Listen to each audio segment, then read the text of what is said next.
Hi అండి. Happy Sunday. అందరూ ఎలా ఉన్నారు? బాగున్నారా? ఇవాళ మార్నింగ్ మా బ్రేక్‌ఫాస్ట్ అయితే జొన్న పిండి దోసలనమాట.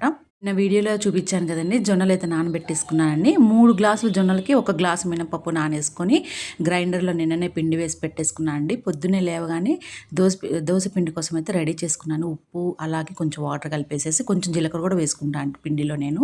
అసలు చాలా బాగుంటాయండి టేస్ట్ అయితే. మనం మామూలు దోసల్లానే పోసేసుకోవచ్చు. దీనికి కాంబినేషన్ అయితే నేను పుదీనా, టమాటో చట్నీ చేశానండి. సూపర్ అండి. ఎంత బావుందంటే చట్నీ. ఈ దోసలకి మామూలు పల్లీల చట్నీ కంటే ఇట్లా పుదీనా చట్నీ, టమాటో చట్నీ, బీరకాయ చట్నీ, బీరకాయ పుట్టు చట్నీ అలాంటి కాంబినేషన్స్ చాలా బావుంటాయి. నేనైతే ఇవాళ పుదీనా, టమాటా కలిపి చట్నీ చేశాను. పుదీనా కూడా మా కుంపట్లో ఉందండి. కొద్దిగా ఉంటే ఆ కొద్దిగా కోసేసి పుదీనా, టమాటా కలిపి చట్నీ చేశాననమాట. నెక్స్ట్ టైం అయితే ఎలా చేయాలో ప్రాసెస్ కూడా చూపిస్తాను. నేనైతే ఆనియన్స్ కూడా చల్లేసుకున్నాను. ఇవి మనం కారం దోసలా వేసుకోవచ్చు, ఆనియన్ దోసలా వేసుకోవచ్చు, ఎలా అయినా వేసుకోవచ్చు. చాలా బావుంటాయన్నమాట. హ్యాపీగా ఎన్నైనా తినొచ్చండి. ఇప్పుడు చాలామంది రైస్ అవాయిడ్ చేస్తున్నారు కదా! రైస్ ప్లేస్‌లో ఇట్లాంటి జొన్నలు, అలాగే సజ్జలు, రాగులు, మిల్లెట్స్ అలాంటివి యూజ్ చేస్తున్నారు కదండీ! నేను కూడా ఇవన్నీ యూజ్ చేస్తాను.